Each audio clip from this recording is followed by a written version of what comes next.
Зрозумів я, що я можу малювати дуже рано, ще на початку шкільних років. Це сталося несподівано, і була зима, дуже холодна. Ми грали в хокей на річці. І мені не повезло, я попав під лід. Після того був в лікарні, де були хлопці, які вміли малювати з художньої школи. Коли прийшов вчитель, він мене запросив, щоб я з ними став малювати. І так виявилося, що в мене вийшов кращий малюнок, ніж ті хлопці намалювали, які були вже в художній школі. Після того я поступив у художню школу. Після художньої школи в училище прикладного мистецтва Івана Труша Львівське, а вже після армії закінчив Львівський інститут прикладного і декоративного мистецтва. Малював я в різних жанрах, в різних техніках, займався сакральним мистецтвом, розписами, робив графіку станкову, декоративну, різні техніки також. Але зупинився більше на своїй власній техніці, методом експериментів. Я дійшов до свого трактування, до свого відтворення того, що я бачу. І десь у 2000-х роках мене запросили викладати у Львівську академію мистецтв на кафедру академічного живопису, де я і зараз працюю до цього часу. У мене багато виставок в різних країнах світу, і в Африці, і в Америці, по Європі.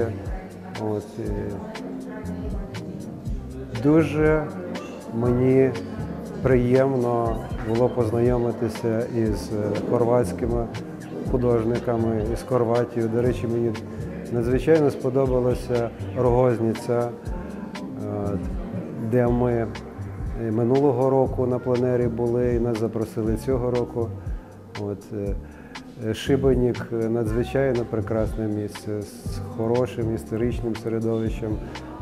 Ми вже кілька разів гуляли, передивлялися, фотографували. Я думаю, що наступні роботи обов'язково будуть на цю тематику. До речі, в мене є робота вже тут представлена на виставці, де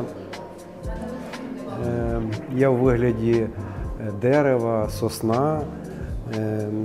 Це найбільш поширене дерево в Хорватії, на березі моря. Зробив таку, після того, як я вже повернувся в Україну, такі спогади про Рогозницю. Вона представлена на виставці, і там, до речі, є сюжет про Шибенік. Та фортеця, ми, між іншим, були недавно, 2 дні назад, на концерті дуже гарному в цій фортеці. Що я ще можу сказати?